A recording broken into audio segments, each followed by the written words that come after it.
బులెటిన్లో మరో breaking news చూస్తున్నాం. మరోసారి నిజాం కాలేజీ విద్యార్థులు ఆందోళనకు దిగారు. కాలేజ్ అండర్ గ్రాడ్యుయేట్ విద్యార్థులకు హాస్టల్ అలాట్మెంట్కై మొన్ననే ఆందోళన చేయగా తాజాగా మంత్రి కేటీఆర్ స్పందించి సమస్యను పరిష్కరించాలని మంత్రి సబితకు సూచించారు.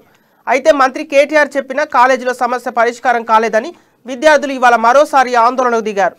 మంత్రి ఆదేశాలను కళాశాల ప్రిన్సిపల్ కూడా ఖాతరు చేయడం లేదని చెప్తున్నారు. పీజీ విద్యార్థులకు మాత్రమే హాస్టల్ సదుపాయం అంటూ ప్రిన్సిపల్ చేతులెత్తేశారని విద్యార్థులు పేర్కొన్నారు. తమకు స్పష్టమైన హామీ ఇచ్చే వరకు ఆందోళన కొనసాగిస్తామని విద్యార్థులు స్పష్టం చేస్తున్నారు.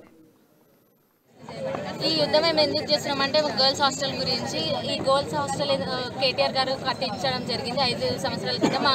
మా సూపర్ సీనియర్స్ అడగడం వల్ల గర్ల్స్కి బయట సెక్యూరిటీ లేదని చెప్పి ఇక్కడ కట్టిస్తే ఇప్పుడు అది పీజీ వాళ్ళకి ఇస్తా అన్నారు. ఇన్ని రోజులు యూజీ అని చెప్పేసి మేము అలా అడిగితే పీజీ అని చెప్పి ఇచ్చేశారు.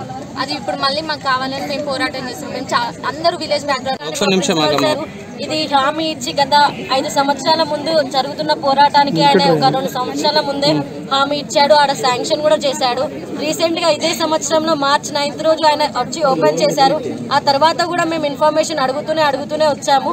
మా ప్రిన్సిపల్ సార్ అక్టోబర్ వరకు పోస్ట్పోన్ చేశారు. సరే పోస్ట్పోన్ చేసినా సరే ఇప్పటికే అది ఓపెన్ అయింది. ఓపెన్ అయ్యాక సార్ హాస్టల్ రీఓపెనింగ్ ఎప్పుడో అని అడిగితే ఫైనల్గా ఆయన పీజీ వాళ్ళకి మాత్రమే ఇస్తున్నాము, యూజీ వాళ్ళకి హాస్టల్ ప్రొవిడెంట్ లేదు అనేసి మాట్లాడారు.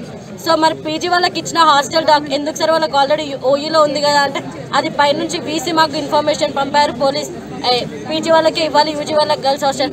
అదే యూజీ గర్ల్స్ కోసం కట్టించి ఇక్కడ నిజాం కాలేజీలో యూజీ స్టూడెంట్స్ వాళ్ళ హాస్టల్ వసతి కోసం ఏదైతే రోడ్ల మీద కూర్చోవడం జరుగుతుందో నిజంగా బాధాకరం.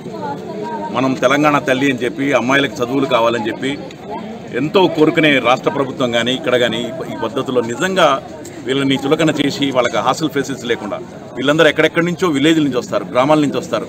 కనీసం భద్రత కల్పించాల్సిన ప్రభుత్వం సరైన పద్ధతులు తీసుకోవడం. ఇక్కడ పని ఏంటంటే ఇక్కడ పెద్ద జోక్ ఏంటంటే ఇక్కడ ఫెసిలిటీస్ ఉన్నాయి. హాస్టల్ బిల్డింగ్ కట్టారు కేటీఆర్ గారి చిన్న డబ్బులతో హాస్టల్ బిల్డింగ్. ఈ యుద్ధం మేము ఎందుకు చేస్తున్నామంటే గర్ల్స్ హాస్టల్ గురించి. ఈ గర్ల్స్ హాస్టల్ కేటీఆర్ గారు